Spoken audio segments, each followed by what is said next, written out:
Hello, fight fans, and welcome to another episode of Before the Baldman Speaks, episode 14, coming at you directly after UFC Japan in the main event between Roy Big Country Nelson and the victor tonight, Josh, the baby-faced assassin, the Warmaster himself, Josh Barnett. Um, a very interesting and very kind of unexpected main event fight between two heavyweights that we thought would probably get out of there early, but instead we got a 5-round fight, and a pretty good 5-round fight at that. Here with me, joining me on Before the Baldman Speaks to help me break down all the fights on the card, particularly this very entertaining main event, is my man Gopalo. Go, how you doing, brother? What's up? Hello. I can't see anything. Oh, what's up with this? My webcam. I think my webcam just broke. I'm blind. Where's everyone? What's going on? I think that the internet just decided that you were too handsome and too charming for them. So they had to. It was either knock out your incredibly intelligent things that you're going to say, or they had to delete your beautiful face. Yeah, or maybe I found some rope. Actually, that's what. Yeah. So I separated consciousness from my body. The laptop took one for the team. Good. I'm glad that your laptop was managed to suck your soul into it after you hung yourself, and that you were willing to, fulfill your obligation to the show before you go on to the next phase. Yeah, of course, man. Can't leave behind my favorite denizen from Dildo, Newfoundland. Oh, that's so wrong of you, by the way. First of all, the fact that they named a city in Newfoundland Dildo, that's expected. That's not something that should shock anyone really all that much. Secondly, I've never once visited Dildo, Newfoundland. I've never once, bought a postcard featuring, the name Dildo, Newfoundland. I have no connection with Dildo, Newfoundland, for the record. Yeah. Right. Okay. Enough joking about that. Andrew's from Brooklyn. Let's keep my little street credentials intact while we have it. Okay, gotcha. Now, on an unrelated note, I am planning a road trip to Newfoundland, but it has nothing to do whatsoever with Dildo, Newfoundland. I have zero family in Dildo, Newfoundland. Okay. All right. So, for those who don't know, I'm joking. For those who don't know, I'm joking. Andrew is not from Newfoundland at all. I could be from Newfoundland. I mean, I have like the characteristics and the facial look of I'd be like a really handsome guy from Newfoundland. Yeah. Can't argue with that. I would definitely be snatching all the good-looking birds in Newfoundland if I was there. Actually, that's probably a good tactic. I should check the real estate market out in Dildo. You can probably get a good piece of property on the cheap. So, okay. So other than Dildo, Newfoundland, we had a pretty good night of fights tonight. A really interesting, unexpected main event. Do you want to? Yeah, nice. You like those segues. Do you want to, toss in your opinion? Did this fight really go the way that you expected it, or was this a complete shock to you as well? Well, I definitely didn't see this fight going all 5 rounds. I mean, both guys are very aggressive. They're finishers, as you saw. Barnett kept moving forward even when Roy Nelson was hurting him. And Roy Nelson is Roy Nelson. Everyone knows that when Roy Nelson fights, he usually ends the fight, or but interesting enough, when Roy Nelson loses, he likely goes to a decision. So I guess maybe we should have seen it coming a bit. But yeah, I definitely did not see it going 5 rounds. I thought that Barnett would finish this fight, but kind of later on in the 4th or 5th round, with just kind of an accumulation of damage we'd seen. Roy, when Roy's getting outclassed in a fight, that chin doesn't really go away, so he seems to kind of stick around and progressively get more and more lethargic as he takes damage. What I was of course shocked about was that he was still competitive in the fight. I scored the fight as 2 other judges did, 48-47, scoring Roy the 1st and the 3rd, which really I think made this fight and made it as exciting and entertaining as it was, because on my scorecard it was kind of give one, drop one for Josh Barnett. And particularly in the 2nd round, and also for a little while in the 4th round, there was just some huge flurries landed by Barnett that I thought were probably put out anyone but Roy Nelson. But I thought he had a shot at finishing it in both of those exchanges. What rounds did you score, man? And what was your final score for the fight? I gave Roy round 1, like a lot of people on Twitter did, but I also saw a couple scorecards giving the round to Barnett, and I gave the last 4 to Barnett. Yeah, I had 49-46. I'm actually a bit surprised not a single judge had it 49-46. Well, we did have one interesting score of 50-45. A lot of people complaining about that scorecard. I could really see the argument for Barnett, edging out every single round in this fight. So that really, I don't see a controversy in that scorecard. I think the first round, like you said, was kind of close, but I gave it to Roy on takedowns. Is a 50-45 scorecard completely unconscionable to you? Not entirely. I mean, I did score the first round for Roy Nelson, but it's not like it's a Cathal Pendred kind of robbery if you give that round to Josh Barnett. I mean, he was landing some effective strikes, and at one point when Roy had him on the ground, Josh Barnett, had him in a guard, and Roy Nelson wasn't really doing anything. And I think the ref had to stand that fight a bit sooner than what he was doing, because Roy really wasn't doing anything on the ground for the most part. Yeah, I agreed with the stand-ups. I didn't find those, too disturbing or out of place. I really think that the action had stalled, and that's the purpose of the referees. Also, to keep the action of a fight flowing. I think people forget that in MMA just because we allow so many positions, and it's not like boxing where you do have to break up clinches every once in a while. But, during times of inactivity, we need the ref to step in there and stop these fights just to get some separation and to re-engage the action. I think that MMA could do with a lot more intelligent referee interference. Huge caveat there with the word intelligent. Really weird shit that happened this fight. Yeah. Yeah. Roy Nelson, in I think the second round, spits out his mouthpiece, and while Josh Barnett's unleashing a flurry of punches at him, bends down, casual as you would, picks up the mouthpiece, pops it back in his mouth, continues taking punishment, goes on with the fight. Roy Nelson throwing. Did Roy Nelson throw a head kick, or am I seeing? that's my second note on really weird shit. Did he really throw a head kick? That's a head kick. That's almost as weird as Sean Jordan landing that sweet chin music and Derek Lewis. Imagine Roy Nelson knocked out Josh Barnett with a head kick. Man, that'd be a knockout of the year. Oh yeah, I think that this fight, even though he lost it, still in so many ways secures like the legend of Roy Nelson. Roy Nelson never going to be like, the champion, not a world beater, but god damn it if we're not going to see some weird, fucked up shit in his fights, Yeah. That should be the tagline that sells Roy Nelson fights. Weird, fucked up shit will happen. It's perfectly on a poster.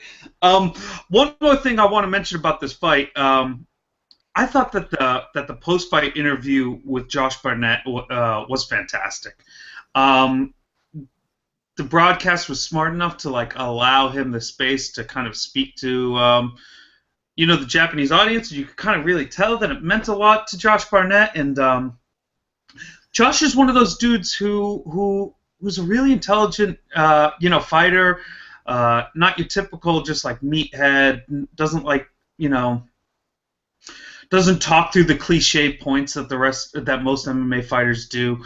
You could tell he's a real philosophical guy, a real thinking man's fighter, I guess, to use a weird term.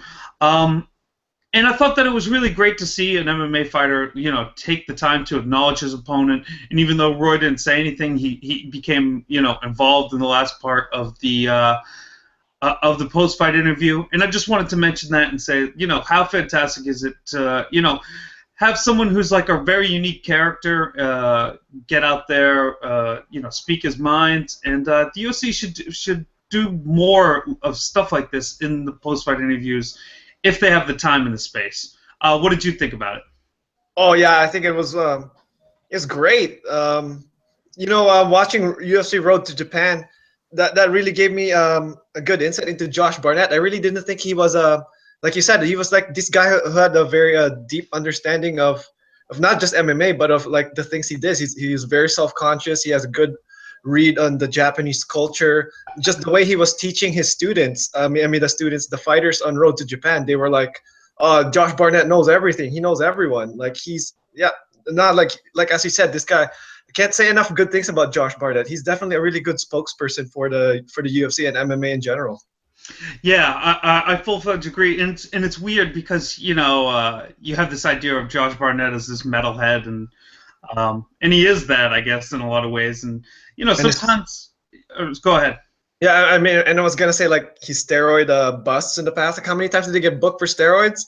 And he Yeah. single-handedly killed Affliction. Yeah, definitely. Affliction had a bunch, but that everyone down on.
What happened?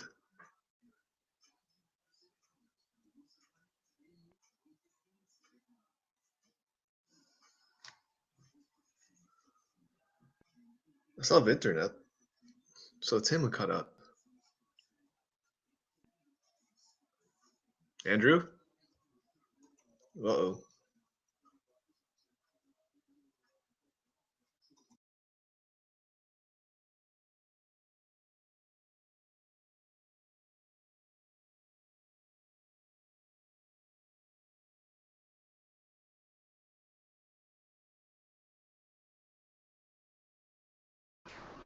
Oh, hello, hello, hello, hello. Sorry about that. We had a little bit of technical issues here on the show. Um, I think we had a little bit of an internet service outage across the New York metropolitan area. Not that big a deal. Sorry about that, guys. And we have go right back in if we could. And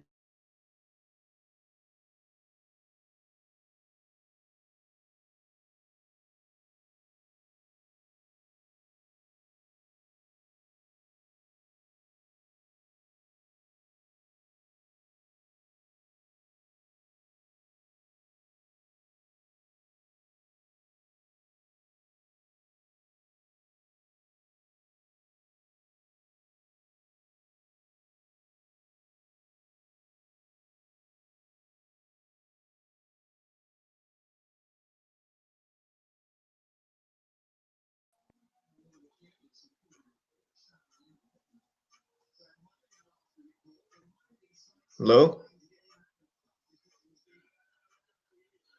Hello? Andrew. Clown Kid. Whoa. What's going on?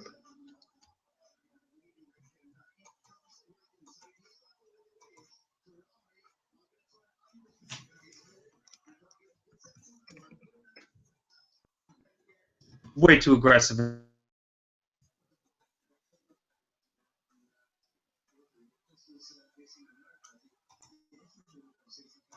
Whoa, what the heck is going on? Do you guys hear me?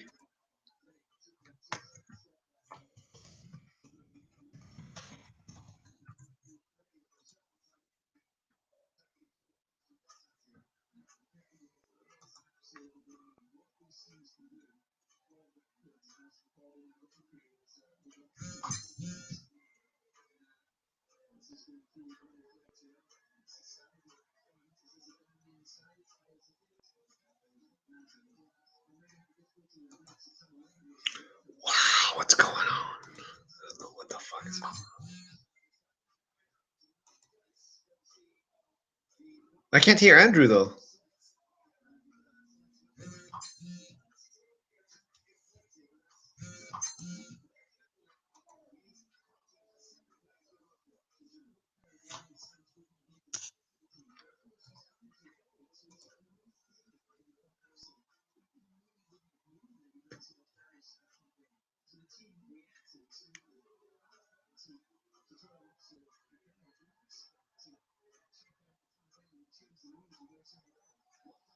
Whoa, so anyway, you guys could hear me. I think we're having a little bit of technical difficulty on Andrew's part. He'll be back. Well, let's hope he'll be back. Um,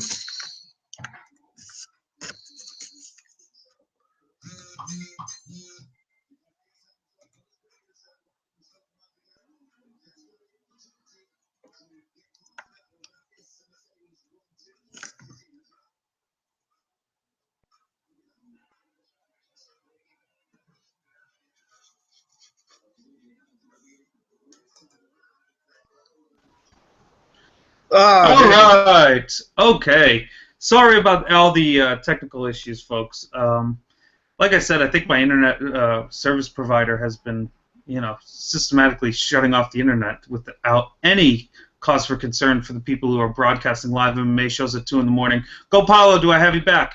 Yes, I am back. Good to have you back as well. Oh my God, yes, it's great to be back. And okay, so I kind of haven't talked about, or a little bit I've talked about through these technical issues, the co-main event and Uriah Hall's second round KO. Go, man. What did you think about his performance?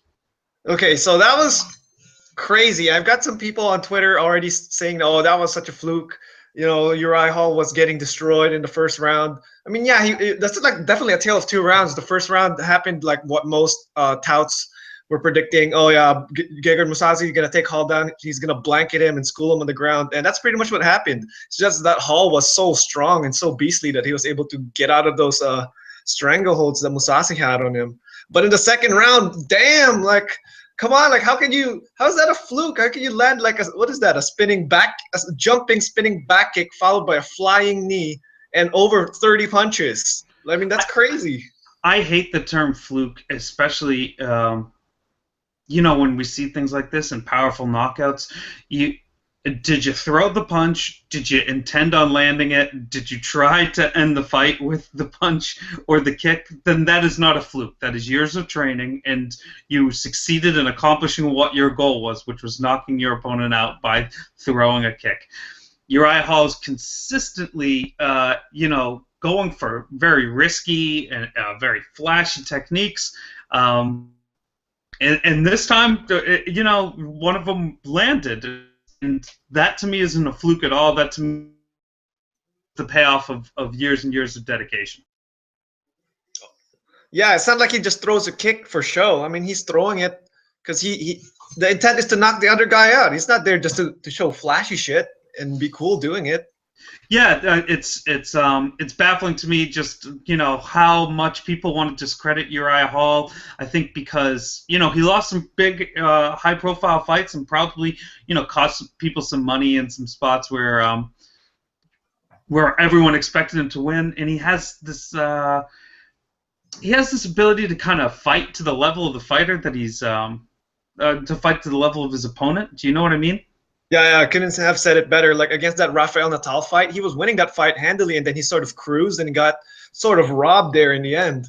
Yeah, and there's all these early instances in his career right after he got out of the tough house of Dana White openly questioning his heart and his ability or his desire to want to be a fighter. And I feel like all that stuff kind of infected the brains of MMA fans. So Uriah Hall's in an interesting position amongst MMA fandom, but I'm a big fan of him. Despite the losses, I think that we've seen some really great stuff from him, and he still has the potential to grow and learn. Yeah, no, for sure. That's really encouraging because I actually mentioned in before the battle with Nick and Daniel that I think this is the first time Uriah Hall's an underdog, and he's a massive underdog. So that might have like had a different effect on his mentality. Maybe he's gonna go in there without anything to lose, because this is also a short notice fight for Uriah Hall. So just going in there like nothing to lose, that could make a fighter more dangerous. Yeah, I thought that a lot of these issues when we question fighters' resolve or their desire to be a fighter, I think a lot of that has to do with nerves and just the length of time before a fight can really play tricks on fighters' minds. Sometimes if you just get them in there, they don't have so much time to worry about it. They just have to get into training mode, cut the weight, and show up.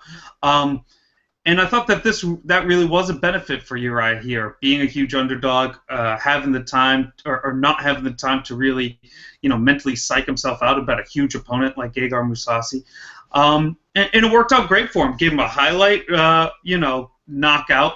That'll be, shown on his highlight package every time he goes out to fight, and the biggest name victory of his career. Yeah, for sure. That was a huge step up in competition, and he delivered in flying colors. Nothing more else there's to say. Give the guy his credit, man. That was an incredible knockout. Yeah, stop being fucking haters out there on Twitter. Let's give the guy some doodads, and plus I put a half a unit on him, so I'll take the cash too. Your all by knockout was 10-1. Oh my god. Oh yeah, I didn't put it on KO because I don't know. Sometimes I think he could squeak out a decision. Whatever. Never mind. That's true. Koji Horiguchi against Chico Camus. Steamroll time for the Gucci man. I'll be honest. I fell asleep a little bit, man. I don't know what it is. It's not that Gucci isn't really great, but it was just going the way you thought it was gonna go. Do you know what I'm saying? Oh yeah, well, I actually bet Camus. I know a couple of other people bet Camus, and that was in hindsight that was a really bad bet. He was overmatched. Horiguchi was just much faster, much stronger. It was just better overall. Yeah, you guys fucked up there. I think I remember seeing that, and I think I remember steering people away from this one. Rufus Sport dudes don't cut weight extremely intelligently. Dude's traveling over from Japan.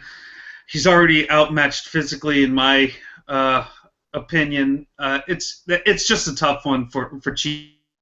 I think that this was made to be a showcase fight for the Gucci, and I put him as the tail end of a parlay that I put together with Mitsugaki. So I was kind of happy to wake up and see some more cash in my pocket. But I feel like this fight went the way the UFC wanted it to go, went the way it was meant to go. Where are you at with your opinion of Horiguchi? Clearly lost the title fight, but has looked fantastic in the division besides that. He actually got better. A lot of people get a little bit worried when you get steamrolled that you might not be the same fighter anymore, because maybe mentally that's a little bit hard to swallow. I mean, as a fighter, confidence is everything, right? I mean, doubt cripples even the most powerful fighter.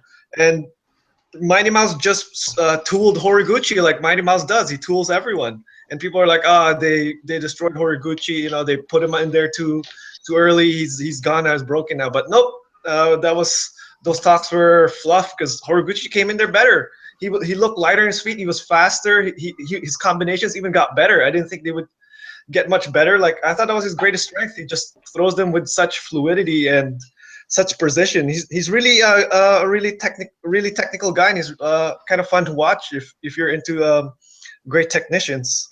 Yeah, I think he has a way to improve, but we clearly saw the beginning steps of that improvement, and I think what was most interesting was that the things that he's improving on were actually skill sets or part of a skill set that'll help him be more successful against Demetrius Johnson in the future. We'll see if he ends up getting that opportunity. Before that, we had Takeo Mitsuzaki take a unanimous decision against George Roop. What did you think about this? Were you shocked that Roop was able to take a round? were you overly impressed by Takeo Mitsuzaki? Because he's one of these guys who floated around the bottom of the top 10, higher part of the 11 through 15, but really never burst into that elite level. George Roop is like, I don't want to bring up the dreaded R word, but George Roop has been getting pieced up in his last, what is this now, 4 fight? I mean, he won one against Brian Bowles, but if you remember correctly, he was getting beat up in the first round, and he caught Bowles, and he knocked Bowles out. But after that, he got destroyed by Rob Font, and forgot his other fight, but he also got, Cisco, I think. Cisco. Yeah, Cisco's a dangerous guy, man. Yeah. If your name's not John Lineker, Francisco Riviera will fuck your day up. Oh yeah, but the thing is, Mizugaki is also coming off 2 losses and getting destroyed by Dominic Cruz like that. It's really hard to think a fighter would still be as good as they are.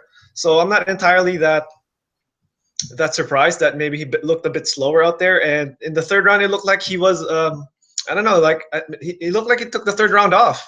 So Roop was able to sort of steal that. But yeah, Mizugaki winning was never in doubt for me.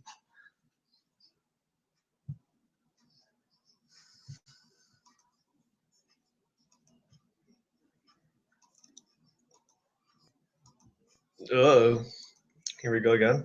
Andrew. We appear to have some more technical difficulties. So to our listeners, apologies for that, and thank you for your patience. We really appreciate it. Then again, what else would you be doing at this time, right?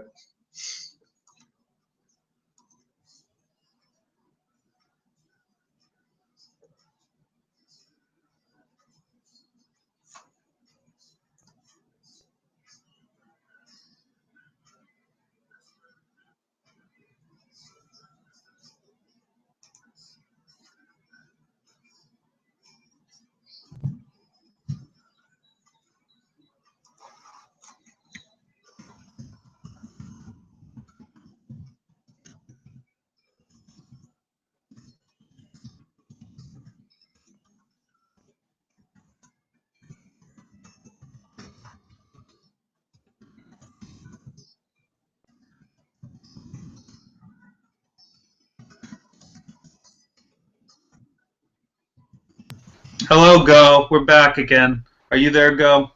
What's up, man? Hey, man. So, yeah, we're going to fight through these technical issues, but there seems to be people hanging about, so thank you for bearing with us on this. Go, I was just actually talking about the Road to Japan champion that was not crowned. I figured we closed up our discussion about Takeo Mitsuzaki, and Diego Brandao just starched Katsunori Kikuno. Thank you. The fight ended up as a draw. I saw a lot of different scorecards all over the board here. Where was your scorecard at, and where was your level of giving a fuck for this fight? My level of giving a fuck is actually a lot higher than the other fucks that people were giving. So I had more than a single fuck to give for this fight, because I actually watched all of Road to UFC Japan, because I'm one of those guys who likes to watch all these weird, different international toughs. I mean, this isn't officially a tough, right? But it is for me. So I kind of like seeing it, because I like seeing the different cultures, the different fighters, and how their mentality is in comparison to like the American fighters. So that's why. You had the most emotionally invested in this entire fight out of anyone on the North American continent. Oh yeah, probably, man. I mean, Japanese MMA in Japan was big at its time. Pride and Kazushi Sakuraba and all Takanori Gomen, all those other legends. So a piece of me still wants it to sort of get back to that level, even if it's not. So, and the fact that Hirota, who is like 0-3 under Zuffa, was in the finals going up against Yoshabo, who is Ishihara. I was like, man, if Hirota wins the show, then this show has gone to shit.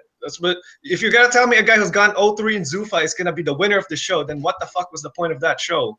So I was really glad that Yoshabo was putting on a fight, and then he sort of gassed out near the end there. And I think most people had it 29-28 Hirota by the end. I actually scored it 29-28 Yoshabo, but I think I was a minority there. Then we get a fucking draw. Come on. Yeah, the more I'm thinking about this, the more I like the 1919 scorecard. It, the, 29, 29. yeah, I'm sorry, 1919, which it's a good score too. If you took a nap for the third round. Um, well, actually, I don't know how you'd even do that. Anywho, but yeah, I was super impressed with the Ishihara. I thought he had a really cool action style. He seemed like a young dude who could have the charisma and have this kind of really entertaining style to kind of actually become a star for Japanese MMA, which it desperately needs. Yeah. Yeah, no, he's definitely a better, more marketable fighter for Japanese MMA than Hirota, because everyone knows Hirota's not a new guy. He's already been there. They could have just snuck him in. They could have just snuck him in the prelims, and nobody would give a fuck, right? They could have replaced him with another up-and-coming Japanese prospect. But that's why I'm glad Jashabo put on the show, and that he didn't lose. I mean, he didn't win, but he didn't lose. So there's that. Yeah, that's alpha male connection. So.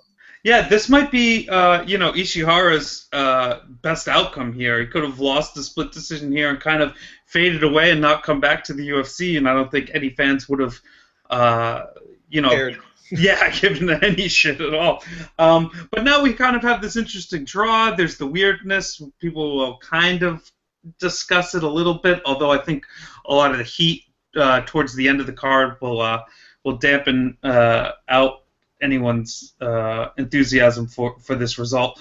But Ishihara has a story now. He has something to go after. I would not book this as a rematch. I would let them go their separate ways. Hopefully we can bring them both together later and build some sort of star power. What do you think? You want to see this rematch and we can finally have a Road to Japan champion that you so desperately desire go? Maybe. I mean, let's not lie. Okay, the first round was mildly entertaining. Okay, they were exchanging a little bit there. Second and third round was, but they're probably likely gonna put it in the next Japan card. Let's be real here. They're gonna put it on the next Japan card. Come on. In 1 year. They had Shinzo Ansai and Roger Zapata. Okay, if they have that card on there, then how can this rematch be any worse? Yeah. We'll get. No, we won't get to Rogers Zapata. I'm trying to bore people less, so we try to gloss over these prelim fights. So let's talk about the card in general a little bit. There really wasn't enough prelims fighter. It just seemed like MMA fighters, if you are a prelim guy, you need to have some sort of weirdness about you so that I can remember you. During your fight, I'm very captivated and I'm watching. I really do need for you to have a corner guy with a funny hat, say bizarre things to one another, blow snot rockets during between rounds on the stool. Do something really weird, creepy, memorable, disgusting, so that A, I can continue doing the segment of who's that prelim fighter on my show, and B, so that I'll actually remember you. Because, you throw a couple snot rockets there on the canvas, and all of a sudden, I'm going to start circling your fights. Beyond that, the person I was most impressed with in the entire prelims was Cajun Johnson. And I wanted to mention it because I've probably been actively and vocally down on Cajun Johnson too much. Leaving the Tough Nations fight, which I watched in a hotel room in somewhere bumblefuck Northern California on Marathon. It was just a marathon of it on FS1. I would have never watched it for any other reason. But I thought this kid was a scrub, and he looked really good tonight. I thought that he showed really good use of range, had some good footwork. He was fighting a complete scrub, but for someone who I thought was a complete scrub, I thought it was a pretty good victory.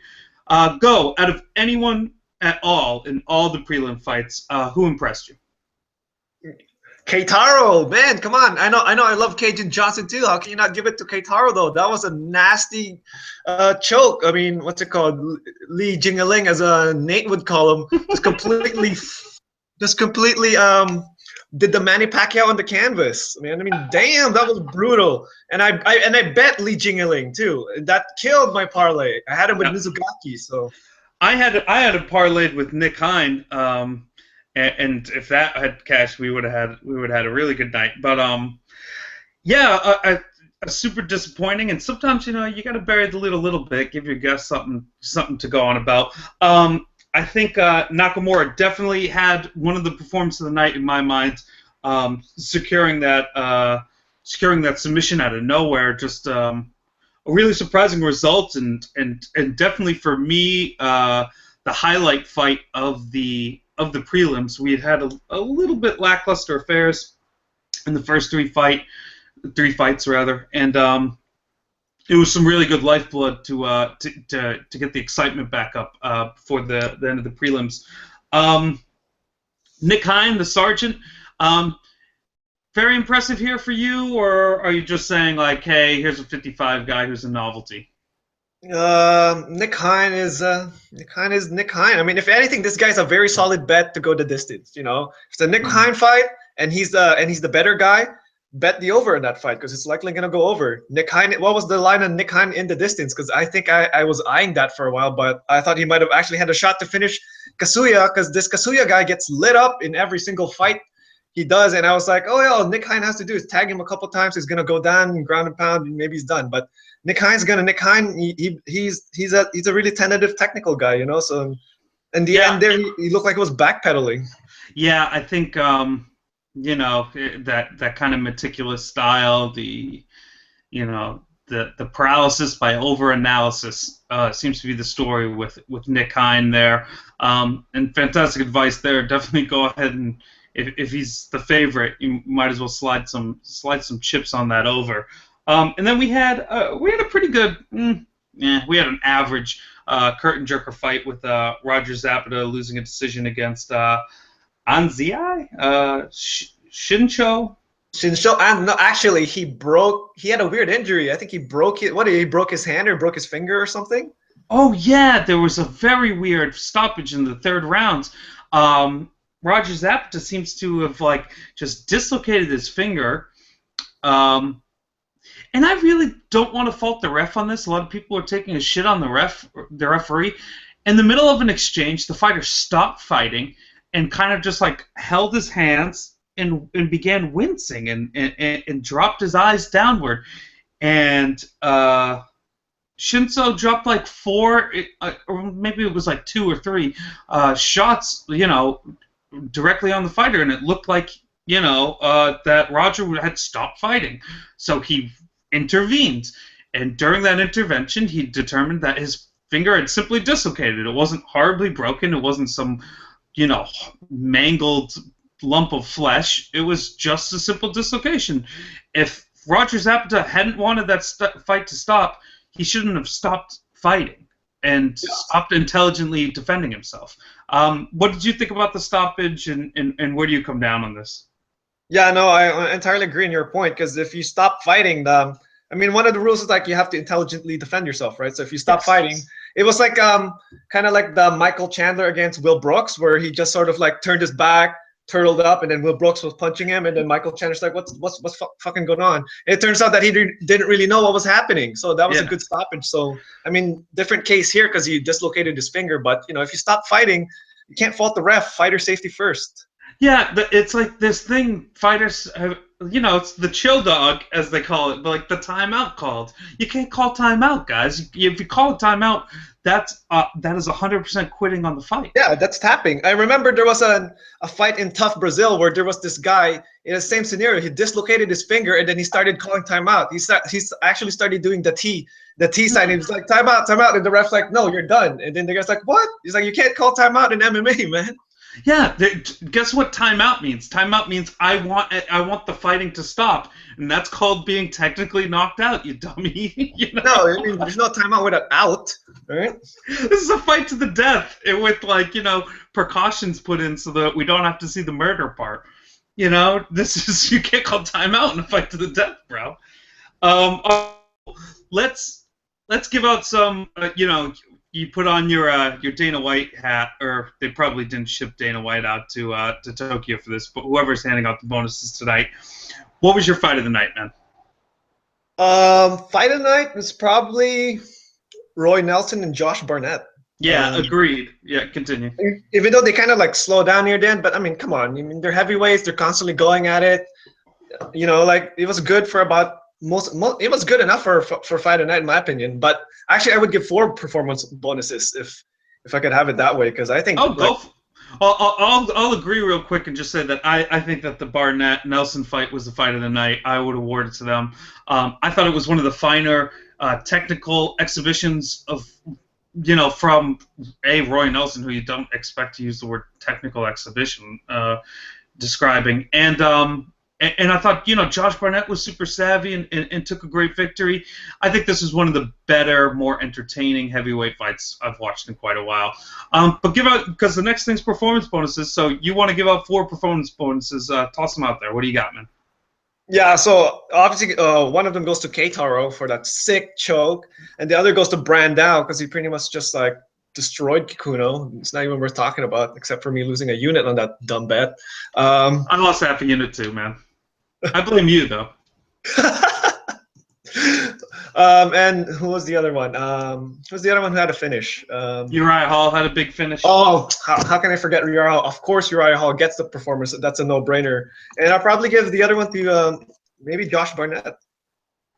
Yeah, Josh. I guess you could throw him in there. My performance of the night. Oh no, Kyoji, or you could give it to Kyoji too. So. Oh, sure, yeah, definitely. I gave my performance of the night to Uriah Hall and to Nakamura for the great come from behind. And I really wish that the UFC would take more consideration of these undercard fighters when giving out the performance of the night bonuses. Yeah, 100%. Only because you talk about $50,000 to Josh Barnett, who's probably making close to $200,000 on the fight. Sure, it adds a substantial bump to his pay, but you should be giving him discretionary bonus checks that really compensate him. And a fighter like Nakamura takes $50,000, and that can change his life. That can allow him to fight full time for a year, maybe. And we could see fighters develop and grow. I'm very harshly critical of the UFC and the way that fighters are compensated in general, and I think that the bonus system, in a lot of ways, has a little bit of bullshit embedded in it. But if we are going to live in this system and we are going to give out performance bonuses, let's reach down to these fighters who are making 8 and 8, 10 and 10, and really pad. Used to really invest in themselves as a fighter, so that we could see better fighters grow into. Yeah, I really agree with that. That's a really, really great point. And what I notice is a lot of great fights come from the early fights, from the early parts of the card, like the fight past prelims, the first fight, second fight, third fight, and they rarely ever get the fight in the night, even if they are the best fight of the night. It's just because, I don't know, maybe not a lot of people watch them. If you look at the arenas are usually half empty or more than half empty. Like nobody's watching them, right? So that probably maybe comes into part of that too. Yeah, I think maybe a lot of that is the brass hasn't even sat down and grabbed their seat yet. So if Dana hasn't watched it yet, it's kind of hard to get that bonus check. Oh, yeah. Just overall in the card general, I'll go through. I don't have many notes, but one note that's sticking out to me is that the fantastic translator with the pink fuzzy ball pen. It brings up the point that every single UFC event that happens overseas needs actual, real professional translators. No more corner guys coming in and just talking some random shit. If you have a guy on the card who speaks Russian, have a professional Russian translator there. Goddammit. This girl, her name escapes me, but she is a consummate professional. I actually trust that the words that she's saying were a damn near verbatim quote of what was being said by the fighter.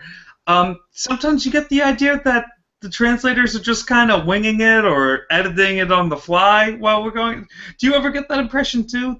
Oh, yeah, man. Don't even get me started. Sometimes I feel like I don't know if this happens like in sometimes this happens in Brazil or when it involves a Brazilian fighter and the Brazilian guy like goes on forever. He says like a novel and then the translator says like 2 sentences. I'm like, that's not all he said. Come on, man. Listen, I want to hear if he just shouted out every single person in his family. Let me know that he shouted out every person in his family. I can respect that. No, word for word. Yeah. I feel like, sometimes these guys in Brazil are making like revolutionary speeches and like they're fucking, Che Guevara out there, and the whole crowd's in a damn near frenzy and they're about to overthrow the government. And then the translator hops on it and you're just like, it was a very good fight. I'd like to thank my parents. Oh yes, 100%. Very much agree with that. Yeah, so maybe there's some whitewashing going on here for the American audience. Maybe they don't want us to know about the People's Revolution happening on the streets of Brazil. But we definitely know the exact thoughts of every single Japanese fighter. And and I don't know what her name is. I bet people do, and they're probably tweeting it. But let's have her, even come to America anytime some Japanese fighters are on a card. It's really just nice to know that a job's being done by a professional, I guess. All right, go. Overall, on the card, if you were to give it a letter grade, A to F, American schooling grades, what do you give this card? Oh, I'd probably give it a solid C+. That's, I guess that's not bad. I mean, generally it was pretty ho-hum. A lot of fights were decision. The early prelims was very forgettable, but there were some really epic moments that sort of carried that card. Like I said, the Keitaro finish. You got Diego Brandao pretty much emasculating Kakuno. You got Horiguchi putting on a clinic, and of course you got Uriah Hall and the epic fight between Barnett and Nelson. So. Yeah, I mean, for me, the main event of this card really saved it, and it always seemed like there was just an exciting fight just when things kind of got a little bit dull in all the portions. I ended up giving it a B+, a B-, so we're in kind of the same range there. Go. All right, man, is there anything else you want to add on this card or any note you want to make, anything we didn't cover? No. Actually, I was actually going to talk about the Japanese translator girl, but you pulled that in there, so that's pretty good. Yeah, no, nothing comes into my head right now. That we pretty much covered most of what I thought about. That's good because it's time to put a bow on the goddamn show. Yeah, overall a fine card. And we had a lot of good things.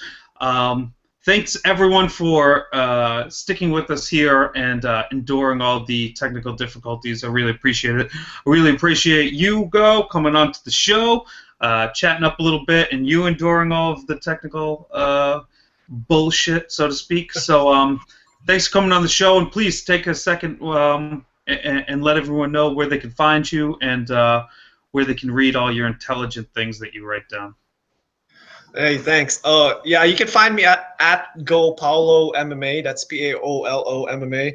I also have a more personal Twitter. It's at gopaulo.com. That's the one I do my my traveling blogs and all that stuff.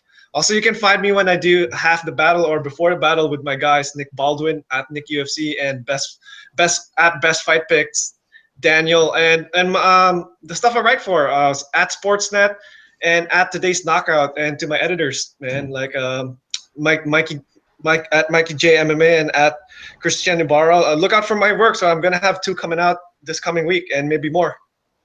Yeah, great, fantastic. Once again, thanks for doing the show. And forgot to say congratulations on the fairly new gig. I think it's been a little while now, but oh, thanks. Yeah. Good to see you doing big things, and we love having you on the show as always. We'll get you on again soon. Thanks, everybody, for tuning in. Once again, really appreciate you sticking through the technical difficulties. And thanks for sticking around and watching the show. Everyone out there, have a good night. Peace.